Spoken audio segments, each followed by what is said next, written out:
Dates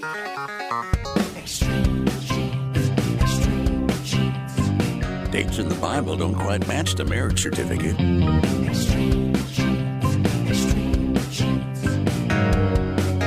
Uh-oh.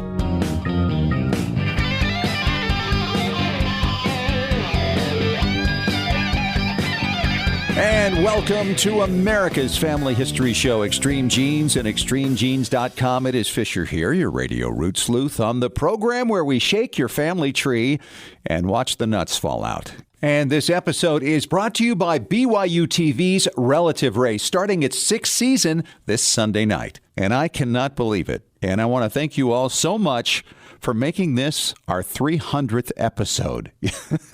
That is a lot of recording, a lot of interviews, but more importantly, an awful lot of people listening to the show. So we appreciate each and every one of you who has been a part of this, especially those who've been here since the beginning, and to all the radio stations who carry the show and those who listen online. It is just an amazing thing. We started in, July of 2013. We went national in 2014. And here we are, 300th episode. Very excited about that today. Boy, do we have some great guests today. First of all, we're going to talk to Chris Child from NEHGS. He's going to talk about DNA and some recent discoveries concerning Mayflower descendants. Yeah, new Mayflower descendant lines as a result of DNA. And it's fascinating stuff, and you're going to want to hear which lines may have been affected by that, maybe one of yours. Plus, Heather Ruth Pack. She is a listener from Utah, and she had a near-death confession of her first great-grandfather passed on to her by her grandmother. And that information actually led to her discovering his real parents and his real ethnicity. It's fascinating stuff coming on a little bit later in the show. And, of course, at the back end, it's Ask Us Anything. We're going to answer a couple of your questions, so get ready for that. But right now, it's David Allen Lambert, the chief genealogist of the New England Historic Genealogical Society and AmericanAncestors.org. Hello, David. Hey, how's things with you out in your part of the globe? You know, it's wonderful, always finding new stuff and hearing new stories, and I just love what people are developing. Well, we lost Richard Overton earlier this year, but we have now the oldest American veteran, a Louisiana native, who's 110. Yeah, 110 years old, and he's being celebrated at the National World War II Museum in New Orleans. Born September 12th, 1909. Unbelievable. Yeah, Laurence Brooks, and he just loves it because each of the last 5 years, they've given him a lot of attention there at the museum, and he especially loves the Victory Bells vocal trio. They serenade him, and they give him kisses, and he said, you know, I've only recently started to think about not having many birthdays left. And he said, I think the reason I've lived so long is because I've always liked people so much. Oh, yes, I do. So that's a great story. Congratulations to Lawrence, 110 years young and still celebrating. That's amazing. Well, another World War II story has really kind of warmed my heart reading it. You know, there's so much stuff on eBay and out in flea markets, but a gentleman had recently gone to a flea market in Florida and tracked down a named Purple Heart. He returned it to the family, and the person that he delivered it to is actually the niece of the veteran. And this long-lost medal somehow turned up in Florida at a yard sale. Yeah, and the person it's celebrating and honoring is a guy who was only 22 years old and was killed in the Battle of the Bulge. It's probably a Purple Heart that was presented to the family posthumously and just ended up getting lost. Unbelievable. Well, I cherish the one that I have for Douglas A. Lambert that was given to me by my distant cousins. He was killed in World War II as well and received this when he was actually alive, and then he sent it home to his mom. Well, I'll tell you, I always love stories about being reunited, but occasionally you get those emails. You know the ones I'm talking about from Nigerian princes that are going to give you billions of dollars if you only send them 1,000? Right. Well, that's what our next person who's in New Zealand thought when an Australian gene detective reached out. But sure enough, it was true, and she is now going to inherit something over $300,000. Oh, wow. Through a child her mother had that she didn't even know about. Isn't that incredible? Who knew?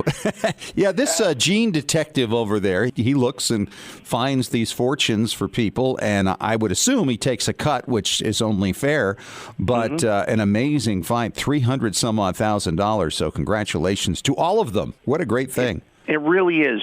Dear Abby has been on the American mind for decades now, and of course the next generation of Dear Abby continues, and one of the things I love is the genealogy stories, and there's one that you can find on extremegenes.com.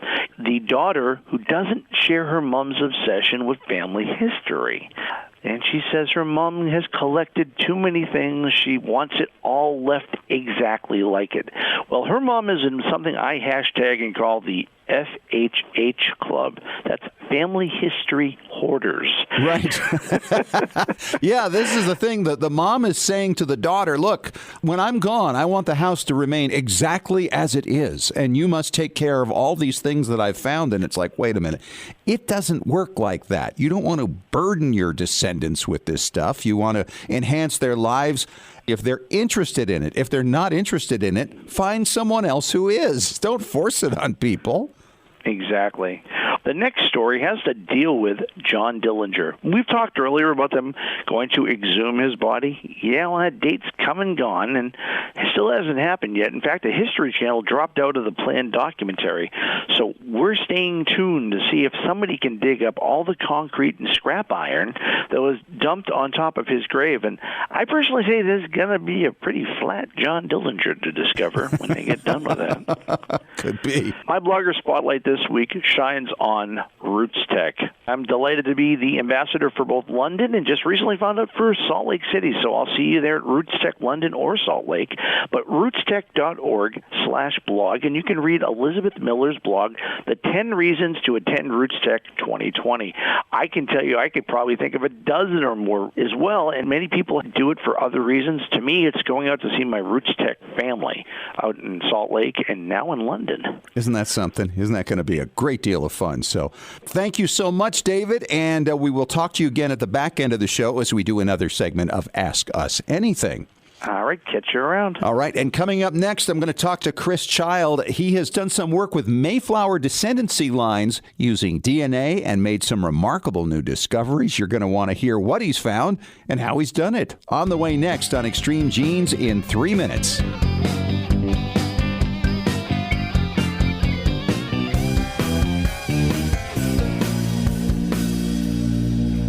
Hey, Genies, Fisher here, and here we go again. The cars are gassed up and ready to go for another season of BYU TV's Relative Race. Now, if you haven't seen the show before, you got to check this out. 4 teams racing across the country, each night staying with a family member they never even knew they had. Yeah, and each night, one team gets a strike, 3 strikes, you're out, and at the end, the winner gets $50,000. Now, this season is starting this Sunday, September 22nd at 8 p.m. Eastern, 5 o'clock Pacific. 6 o'clock Mountain Time. And you can watch Relative Race on BYU TV for free or on BYUtv.org or by downloading the BYU TV app. And the app is pretty much available everywhere. Roku, iOS, Android, Google, Apple TV, Xbox One, Amazon Fire TV, Android TV, and Windows. You know, Relative Race is the show made for us. It's entertaining, it's emotional, and of course has everything to do with finding missing family. Don't miss a single episode. Whether you're new to family history, a seasoned pro, or you simply miss the event in Salt Lake City, now is your chance to connect at RootsTech London. That's right, the world's largest family history conference is expanding to London, October 24 through 26. Join us for 3 huge days of discovery and make connections to your past. Enjoy world-class entertainment, interactive booths, and hundreds of hands-on classes. Oh, and did I mention that world-famous entertainer Donny Osmond is one of the featured keynote speakers. Purchase your 3-day RootsTech London pass today. Passes start at only £49. Learn the latest about DNA, explore recently released record sets, and interact with exciting technology. Join the excitement, join the fun, discover your family. Discover RootsTech, October 24 through 26 at the XL London. Register today at rootstech.org/London. Genies, it's Fisher with a thanks and a shout out to members of our Extreme Genes Patron Club.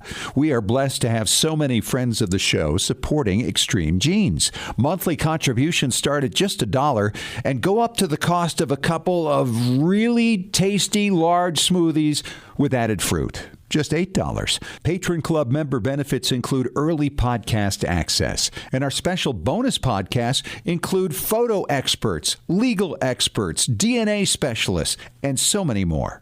You can even get expert advice on specific questions you're struggling with in your family history research. So go to patreon.com/extremegenes and get signed up. That's patreon.com/extremegenes. Now, I know those smoothies would taste great, but they're not nearly as satisfying as discovering your family. The choice is yours. So get signed up right now. We look forward to helping you out. And thanks for supporting Extreme Genes.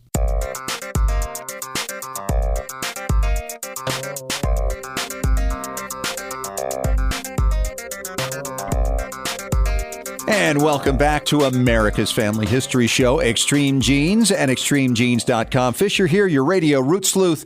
Very pleased to have my good friend Chris Child on the line. He is the senior genealogist of the Newbury Street Press and editor of the Mayflower Descendant, all associated with the New England Historic Genealogical Society. And Chris recently gave a talk about new DNA discoveries involving Mayflower descendants. And Chris, this is amazing, some of the things being discovered on the 400th anniversary, with it looming just ahead next year.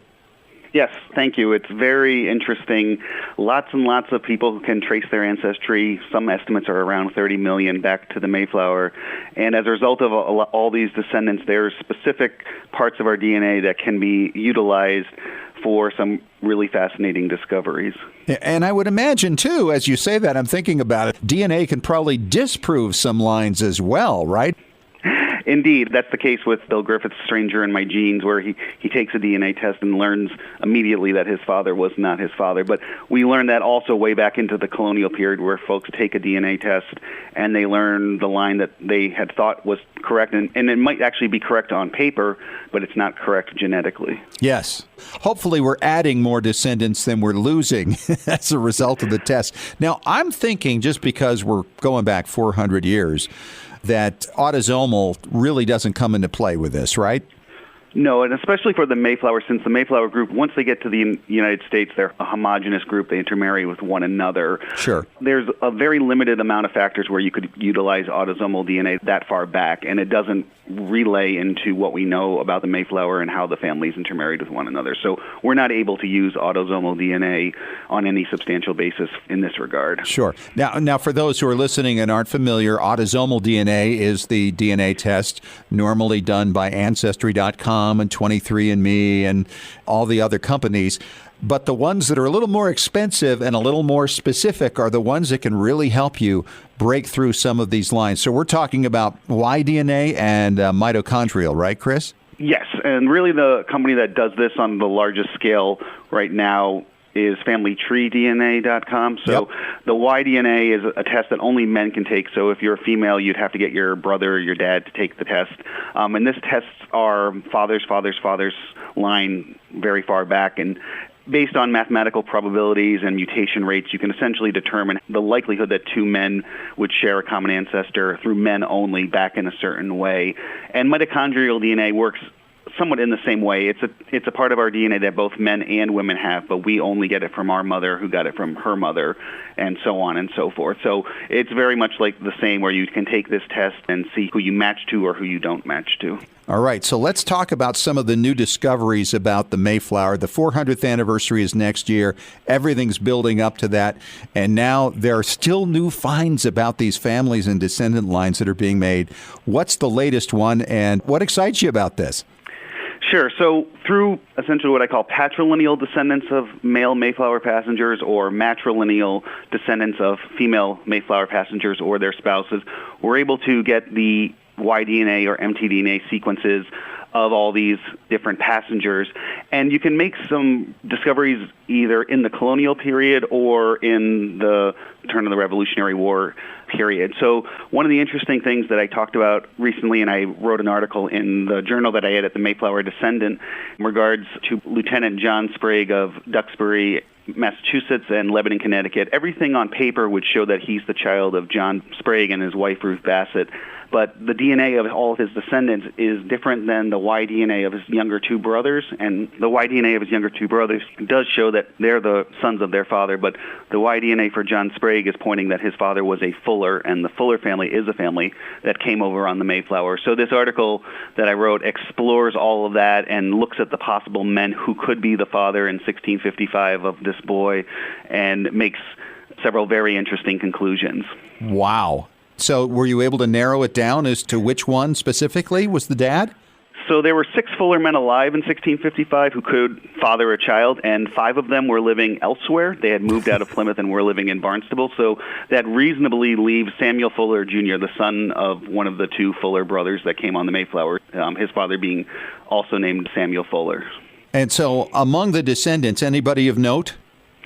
Sure. So Lieutenant John Sprague moved to Lebanon, Connecticut, and he is an ancestor of the Prime Minister Winston Churchill and the actor John Wayne. And both of those guys, prior to this, did not have any Mayflower ancestry. And it's too bad they're not around to know this, right? I think they'd probably find it pretty fascinating. So you have added to the Duke and to the Prime Minister. Yes, and on the same token, it's possible that you could do research that might take away Mayflower ancestry. In this case, it's nice that we were able to sort of add some additional descendants. But sure. Often in some of these theories, we are testing them out. They're not ironclad theories, and we're trying to get either matrilineal or patrilineal descendants to see if any of these theories hold water or if they don't. If they can be shot down. Well, that's, I think, what we do with everything in genealogy, right? You try to come up with your theory, you prove it, and then you try to disprove it some other way. Yes, and also with DNA, I mean, I try to go as far back as I possibly can in terms of really making sure that I know the sequence of the people I'm talking about. So with the Sprague example, I got descendants of the 2 younger brothers down to the present day, and so they separated at 2 siblings born in the 1660s, and the fact that they matched each other makes it very clear that we knew the sequence of the father. So also when I'm doing matrilineal descendants, I try to get lines from 2 different sisters, so we're as far back as possible. And so if there's only sons in a certain family, you're basically out of luck. Yes, we often hear of the case of daughtering out in regards to surnames, but on mtDNA you have the other side of that coin. You have families that son out. Yeah. So what other Mayflower families have you made discoveries on? So I've identified haplogroups of a good number of the Mayflower passengers. Another interesting one that I worked on was on some matrilineal descendants of Priscilla Mullins and John Alden. And they have 4 daughters that leave matrilineal descendants. And at the time I began this research, 3 of their daughters had matrilineal descendants down to the present day that had taken tests. The research I was doing regarded this woman, Esther Dyer, who was born in Braintree, Vermont in the 1790s. And essentially we had 2 competing theories on who her parents could be. Her parents could either be Ichabod Dyer Sr. and his wife Molly Jones, or their oldest son, Ichabod Dyer Jr., and his wife Phoebe Nichols. And because the 2 women, mother-in-law and daughter-in-law, had different mtDNA sequences, whoever Esther's matrilineal descendant matched to would give us the sure. likelihood of who her mother would be. And when we got the descendant, she matched to all the descendants of Priscilla Mullins, which meant that she belonged to Ichabod Sr. and his wife, and didn't match the descendants of Ichabod Jr. and his wife. That is so cool. You must love getting up every day trying to figure this stuff. Although your eyes must be kind of blurry. What kind of eyeglass prescription do you have, Chris? I do wear glasses, but it also takes a lot of patience because you have to contact a lot of living people, and they're not necessarily genealogists, and you have to explain to them what you're trying to do and your goals, and you often have to have plans B and C and D, and then you have to have patience and waiting for the tests and for the labs to get back. It takes a long time. I've never dealt with a mitochondrial test. How long does that take to get back compared to, say, a Y or autosomal? Sure. Their average time is 2 to 3 months, and if you send it around the holidays, it takes a little bit longer, and if you're sending it in the off period like now, it's often been a little bit quicker. Okay, so we got the Alden line, you got the Fuller line. Who else? Well, one of the things I have worked on is this issue with Stephen Hopkins and his wife married. Their older daughter, Constance Hopkins, married Nicholas Snow. And because William Bradford wrote in 1651 of Plymouth Plantation, he summarized the Mayflower families. And sometimes he wasn't specific. That wasn't his purpose. So when he talked about Constance Hopkins and her husband Nicholas Snow, he said they have 12 children, they're all alive, but he didn't name any of those kids. When Nicholas Snow died in 1676, his will only names his sons, and we can identify 9 children, which essentially leaves 3 kids that were alive in 1651. And if they were sons, they were dead by 1676. But if they were daughters, they could also be dead, or they could be married daughters living in Plymouth, or some combination, 2 and 1 or 1 and 2. Wow. There's this theory written in the late 1800s that one of these missing 3 kids could have been the wife of Daniel Doane, and they have plenty of matrilineal descendants. So this is definitely a target for mtDNA study. So there have been many descendants of Constance Hopkins Snow who have taken DNA tests and have matched. And I've identified a few descendants of Mrs. Daniel Doane to take it. I've gotten some results back, but they're a little bit preliminary at this point. Again, what I was mentioning to earlier, where I want to get descendants of 2 unique lines and have them match each other. That way I can be very confident that I have the correct line. Because you never know when you're tracing a matrilineal descent, especially as you point out, the names change every generation, that you have it truly correct in case, say, in the early 1800s, a man has 2 different wives with the same first name, or there's an adoption in the 20th century that's not noted on the records. There's all these reasons you have to sort of consider when you're tracing a line 12 generations down to the present. Wow. For people listening who think they're really good at this stuff, and then they listen to you, and it's like, okay, we got a lot more to learn and a lot more to work on, and what fun, though. And it's fascinating how the history is being rewritten, because basically in the last 10 years, we've developed a brand new powerful source, and we are that source. Yes, the things I'm talking about are not applicable in every situation in Mayflower era or colonial genealogy, but the ones that they are, it's really, really fascinating. And it's amazing that people alive today can have a very important clue on some parentage back 400 years. It's crazy. He's Chris Child. He's a senior genealogist of Newbury Street Press and the editor of the Mayflower Descendant. And he's telling us about how DNA is kind of changing the history of some of the descendant lines from passengers on the Mayflower. Thank you so much, Chris. Fascinating. Great stuff. Thank you. And coming up next, I'll talk to a Utah woman who learned through her grandmother information provided by her great-grandfather as he neared his death, and what that eventually resulted in. It's an ordinary person with an extraordinary find, on the way in 5 minutes on Extreme Genes.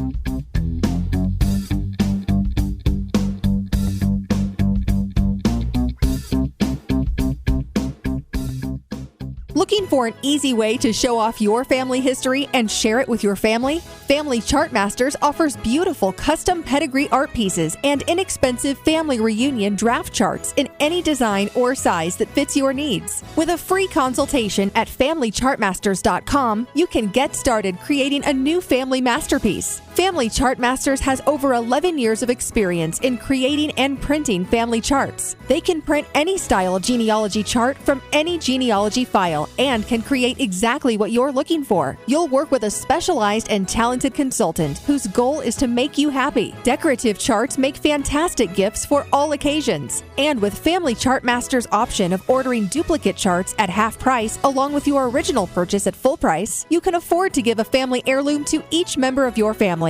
Contact Family Chartmasters today at FamilyChartmasters.com for your free consultation. Family Chartmasters will give the greatest care to your family history. Scientific studies have proven that youth who know even a little bit about their family history perform better academically and have a greater sense of personal confidence and stability. Genealogy is its own incredible superpower that arms our children with super strength. But how do you get your child or grandchild interested in studying their family history? That kind of stuff is just for grandmas, right? Not anymore. ZapTheGrandmaGap.com leaps the generation gap in a single bound. Author Janet Havorka provides you with useful and timely advice on helping the young people in your life become engaged in their own family history. Janet has an entire collection of books to inspire the young and the young at heart in fun, interactive ways. She also offers creative tips and advice on her blog and in her free weekly newsletter. Stop by ZapTheGrandmaGap.com today to sign up for Janet's free email newsletter with 52 weeks of easy tips, free downloads, and order your set of resource books and workbooks.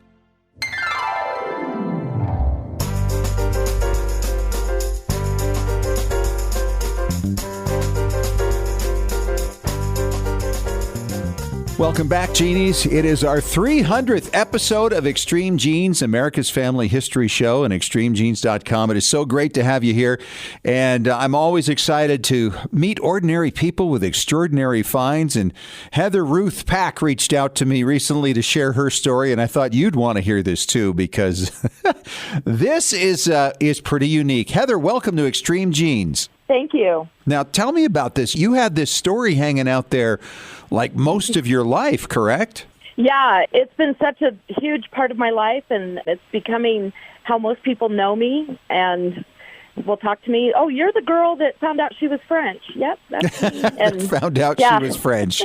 Well, talk about the mystery of this, because this went on for a long time. What was it, like age 12 where you first heard about this? Yeah, so when I was 12, I was given an assignment to fill out my family tree going back just 4 generations. And I was sitting at my kitchen table. My mom was distracted making dinner, whatever, and it just seemed like a no big deal type assignment. And I said, okay, so I think I know my grandparents' names, and I'm making sure I got the spelling right. Okay, so give me the great-grandparents' names. So she's listing those off to me. And then I said, okay, and then I need their parents. Well, when I get to my father's father's father, she's like, well, we think his name's Nathan, and we don't know how to spell his wife's name, but we think it's this. I told her, like, what? It just seemed baffling to me that my dad would not know his grandparents' parents. And it created just this drive in me that never went away. I'm going to find out who these people are. And I got pretty serious about it when I was 19. I was going to Brigham Young University, took a genealogy class. I got a D- in the class because I couldn't fill out my pedigree chart. And I went, okay, wait a minute. I need to get rewarded for input, not output. So I found a different genealogy class that taught research skills. This is pre-internet. I'm in the back room on the left-handed microfilm reader in the dark, just spinning census record after census record. And just kept hitting one dead end after another. Every time there was a new website, new tool, Control F became my best friend. Learning this became your obsession, didn't it, girlfriend? Oh, yeah. I had 5 kids in 6 years growing up, and I'm up at 4 in the morning, not for diapers or bottles, but on the computer trying to find dead people. Well, and for people who are new to genealogy or thinking about getting into it, and they hear people like, see, this can become very addicting. It can really alter your life. There's no question about it. So you mentioned in your note to me that over time, you learned that your great-grandfather had revealed some clues before he died. How long ago did he pass away? He passed away in 1941, and I was born in 1969. So I knew people who knew him, but never got to meet him myself. Sure. And so how did you learn about these clues that he left? Fortunately, his daughter-in-law, my grandmother, who's Italian, I call her Nona, she was a storyteller, and I used to spend hours with her, and she just told me story after story after ancestors about people that I didn't know, people I did know. And she told me this bizarre story one day about how my great-grandfather had a heart attack in the car while she was grocery shopping. And she had this impression as they were bagging up the groceries that she shouldn't go out to the car. So she asked the bagger to go out to the car for her. And when she goes out to the car, he's there holding my aunt, 8 months old, and he's dead. And she had to fill out the death certificate. He was visiting from Utah out in San Diego, and she had to fill out this death certificate. And she's telling me what it was like, and I'm just sitting there with my jaw dropped going, what? Wow. And she says, yeah, and fortunately, right before he died, he told me 4 things about himself, and I was able to use those to fill out the death certificate. And I said, what were they? And right before he died, he revealed his mother's name, which no one had ever known before. He revealed his birth date, and he revealed what town he was born in. And then he said something that ended up being a critical clue, and that was my mother was French. So wait a minute. We've got a changed identity here, right? Yeah, because his last name was Buchanan. We identified as Scots. We have Buchanan tartans all throughout our house. My father had a suit made out of Buchanan tartan. we always identified as Scottish, but as I got closer to census records and closer to the truth, I finally said to my father one day, I said, Dad, I don't want to freak you out, but I think we might be French and not Scottish. And that sparked a memory in him. And he says, oh, my gosh, when I was 10 years old, my father sat me down on the couch and said, son, you need to remember that we are French and not Scottish. And I thought, oh, that information would have been helpful about 15 years ago. Yeah. So wait a minute. I want to understand what was the secret here? Why? That's a strange thing when you're dying to go, here's my real birth date and here's my mother's maiden. Right. Because is he really thinking through the death certificate himself, or what was the deal? I have a couple theories. I would love more than anything to interview this guy, but I have one of my theories is I think he was 70 years old. I think he knew my life is short. He's got this grandbaby that he's meeting for the first time.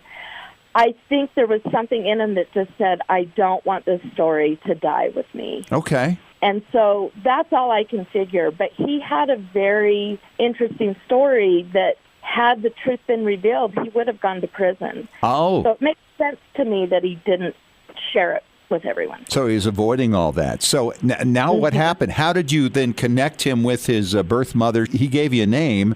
And what about the birth father's side? Yeah, so we assumed, obviously, that his father's name was Nathan Buchanan because he's John Buchanan. And the only Nathan Buchanan I could find in the United States that even remotely matched died at the age of 3.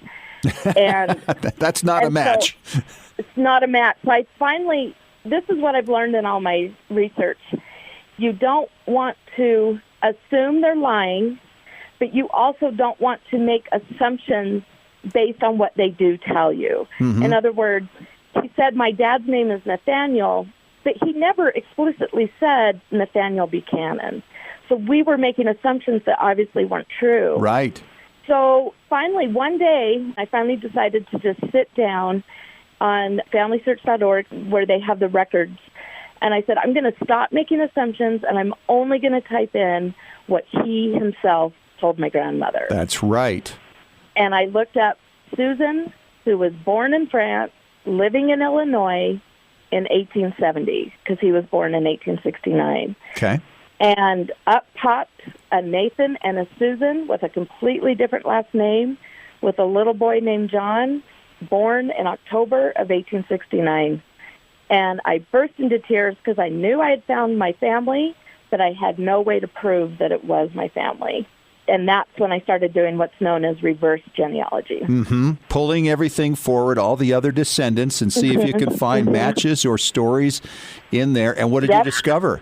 I found a third cousin living in Virginia. I wrote him. I said, this is my story. Does any of this sound familiar? He wrote me back, and he says, yes, we have a relative who disappeared. We thought he had died, and the dates matched. And I wrote him back, and I said, he didn't die. He lived, and he had children, and I'm one of them. Wow. She is Heather Ruth Pack. She's a Utah resident with an amazing story of discovery. It's like a movie, isn't it, Heather? It's like that deathbed confession, and then it's passed along orally through one person in your family. You interviewed the right person, and look what it's turned into. Fantastic sleuthing. Congratulations.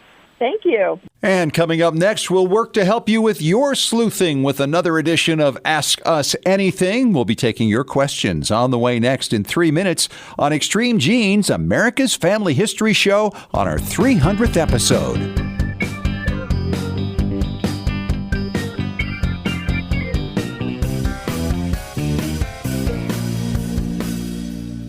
Have you hit a brick wall in your family tree? Are you unsure how to use your DNA test results to resolve a research question? Do you want to travel where your ancestors walked and need to find details before you go? Need help joining a lineage society? Whatever your genealogy research question, the answer is Legacy Tree Genealogist. Legacy Tree Genealogist has been helping clients all over the globe discover their story since 2004. Legacy Tree has carefully selected and trained professionals who specialize in hundreds of countries and languages, as well as probate research and DNA analysis. And when you need experts on the ground in the countries where your ancestors came from, Legacy Tree Genealogist calls upon its global network of on-site researchers who know the local language and how to get their hands on the records you need. Legacy Tree Genealogist is the world's highest client-rated genealogy research firm and is recommended by genealogy industry leaders worldwide, including MyHeritage, 23andMe, and more. Request your free quote today at legacytree.com. That's legacytree.com. Whether you're new to family history, a seasoned pro, or you simply miss the event in Salt Lake City,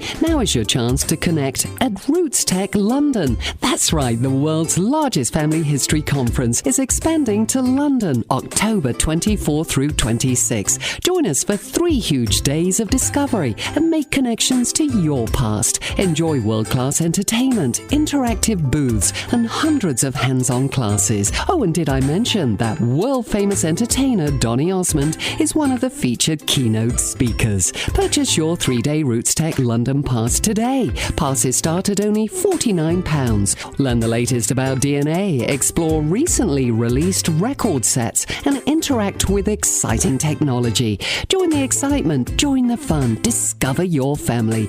Discover RootsTech, October 24 through 26 at the XL London. Register today at rootstech.org/London.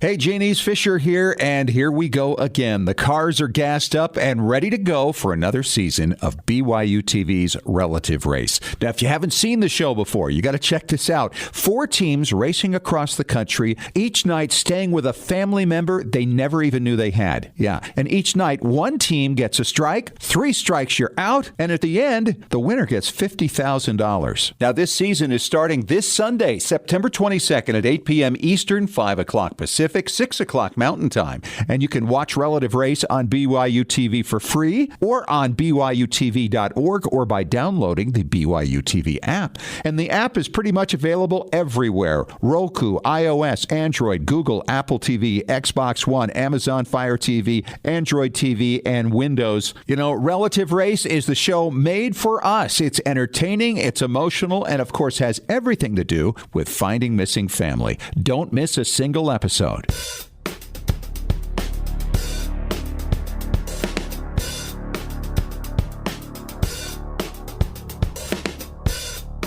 And we are back at it on Extreme Genes, America's family history show, and extremegenes.com. It is Fish here, your radio root sleuth, and we're celebrating our 300th episode today. Unbelievable, and so appreciative of all the support over all the years. We are doing Ask Us Anything, and David Allen Lambert is back to help with that. And David, we're going to start with Stephen Moore's question from Claremont, California. He said, I wasn't a genie in 2012, so I have a few questions about the upcoming release of the 1950 U.S. federal census records. When exactly will those records be made public? Where will they be available first? How long will it take for images to propagate our sites, like FamilySearch.org and Ancestry.com? He says, yes, I'm already making plans for 2.5 years from now. Thanks, Steve. All right, David. Well, I think we have to look back at how the 1940 was released. And for that, we're going to deal with, Ancestry is going to get it online. It's going to be browsable, not searchable. And then I think you'll probably see a collaboration with Family Search to get it indexed, because their team of indexers are going to tear into that one. I think that's going to be priority number 1. One of the interesting things genealogically, it doesn't have where the parents are born, which you get in a lot of earlier censuses starting in 1880.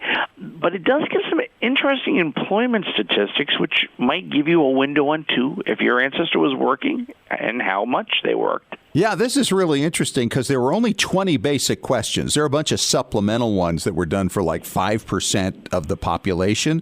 But here are some of the basic questions for anybody who is over 14 years of age. What was this person doing most of last week? Working, keeping house, or something else? So you put in a WK for working, an H for keeping house, and a U for unable to work, or OT for other.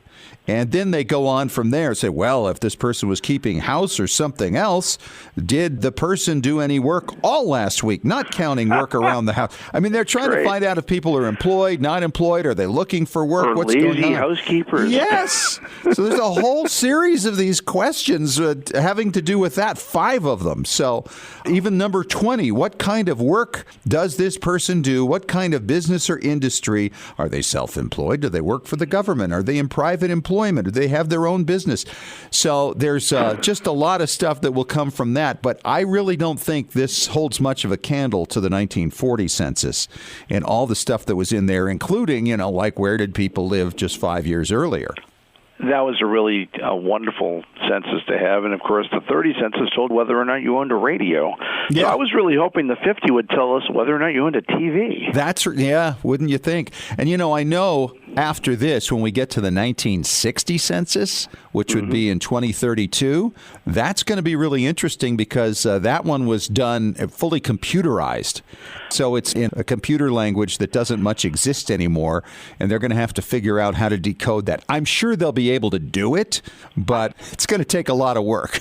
I think there's a think tank, probably genealogically, that's probably wondering that. Now, I can tell you that I heard a number of years ago that the 60 census, and this, again, could be completely wrong, was on key punch cards, and that the computer that was used to read them into data that we could use for genealogy, we sold it to the Japanese, and it no longer works. So this may be as bad as the 1890 census. Not burned, but hold up those holes to the window, kids. There's great grandma. Hanging chads, right? Hanging chads for grandma. We'll find out what happens. That's a great question. We'll see what happens when we get to 2032. Right now, let's just focus on 2022 and, of course, the 1950 census. So thanks so much to Steve for his question. Hope that answers it for you. We'll wait and see along with you, Steve. And coming up next, we have a military question, David, and I know that's kind of right up your alley. So we'll get to that coming up when we return in 3 minutes on our 300th episode of Extreme Genes, America's Family History Show.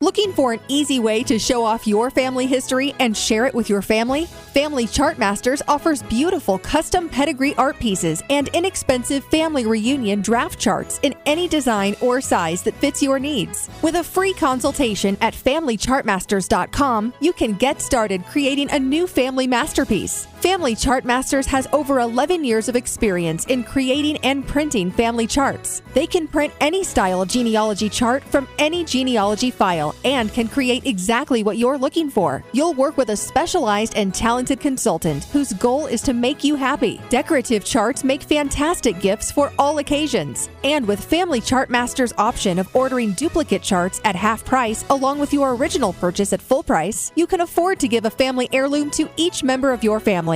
Contact Family Chartmasters today at FamilyChartmasters.com for your free consultation. Family Chartmasters will give the greatest care to your family history. When was the last time you heard your grandmother's voice or saw your family enjoying life back in the 1950s or 60s? If the reason is you haven't known what to do with your old recordings, videos, and films, here's your answer. The Multimedia Center in Salt Lake City. We brought in a video project to the Multimedia Center, and overnight they duplicated it to DVD so we could meet our deadline. The Multimedia Center, 2870 East, 3300 South, Salt Lake City. Open Monday through Friday, 10 to 6. Call 801-483-1717 or go to transferduplication.com. Genies, it's Fisher with exciting news. The Weekly Genie, the official newsletter of Extreme Genes, is here. It's your Monday morning briefing on what's happening in the world of genealogy and family history and on Extreme Genes. Get all the details of jaw-dropping stories of discovery and keep up with the latest techniques in family history research.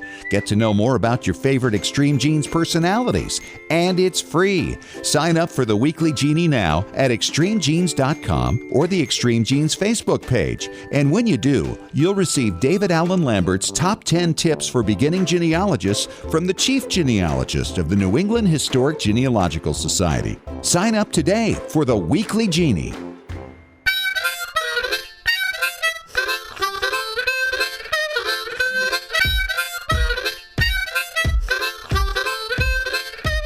All right, back at it for our final segment this week of Extreme Genes, America's Family History Show, and ExtremeGenes.com. Fisher here, your radio root sleuth. It is our 300th episode today, and we're doing Ask Us Anything. David Allen Lambert is with me, the chief genealogist of the New England Historic Genealogical Society and AmericanAncestors.org.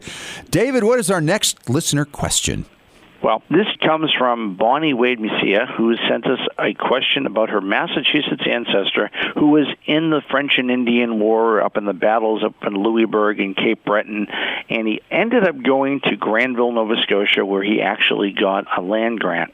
And she has that record. Her question is, where are the military records? Well, my first place to say would be the Massachusetts State Archives, where we have in the Mass Archives collection countless muster rolls from all the parts of the 18th century and even back into the 17th century. So she said they couldn't find it, and obviously he's a military captain, so there should be some indication of him leading his own little company, but nothing there. My other thought is that he was attached perhaps with the British military, and if that's the case, it would be over at Kew in the British Archives in London.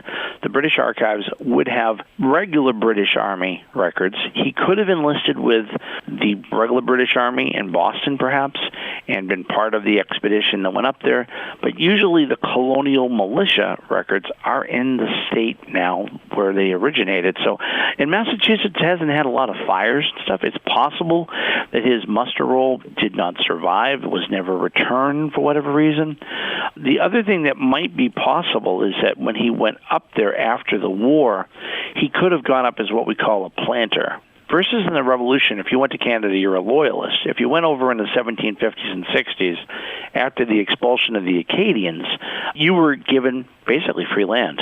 Farm, animals, buildings. They basically removed the Acadians and transplanted New Englanders. And so he could be part of that group.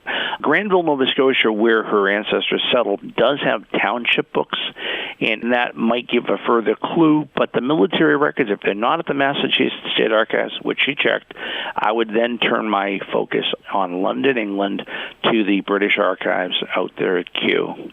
Wow. That's a lot of great information, David. And, you know, the thing I'm always impressed about is how much colonial military information has still survived. There's a lot of it out there for colonial wars. There really is, and the only place that had a fortunate accident was New York State. The New York State Library had a fire in the early part of the 20th century. The Dutch records that were at the very bottom smoldered and they're damaged, but the colonial records, including all of the French and Indian War and Revolutionary War records from most of New York that were kept there, are gone. Yeah. We only have a transcription, so we know someone was on a list because they typed it up a number of years before, but not all the details in the records were preserved. There are fragments, but very few. Yeah, that was from 1911 up in Albany, and that was just a total disaster. I've seen pictures of it, and you just look at that photo of that building burning and realizing how much impact that still has on researchers today, and you realize, oh my gosh, what a travesty. There really is such a gap in upstate New York records, as well as, you know, things that were in New York City in the municipal area there. You know, the building still stands. It's a gorgeous old building, well worth a look, but apparently a stray cigar with a gentleman hanging out in one of the reading rooms set the whole thing ablaze. Oh, unbelievable. David, thank you so much. And that's Ask Us Anything for this week. And just a reminder, if you have a question for us anytime, you can email us at askusanything@extremegenes.com. Well, that's it. Our 300th episode is concluded. Thanks for joining us. We sure appreciate it. Don't forget to sign up for our weekly Genie newsletter. You can do it through our Facebook page or online at extremegenes.com. It's free. I give you a blog each week, plus links to past and present shows and to stories that you as a genealogist will find pretty darn interesting. Talk to you again next week. Thanks for joining us. And remember, as far as everyone knows, we're a nice, normal family.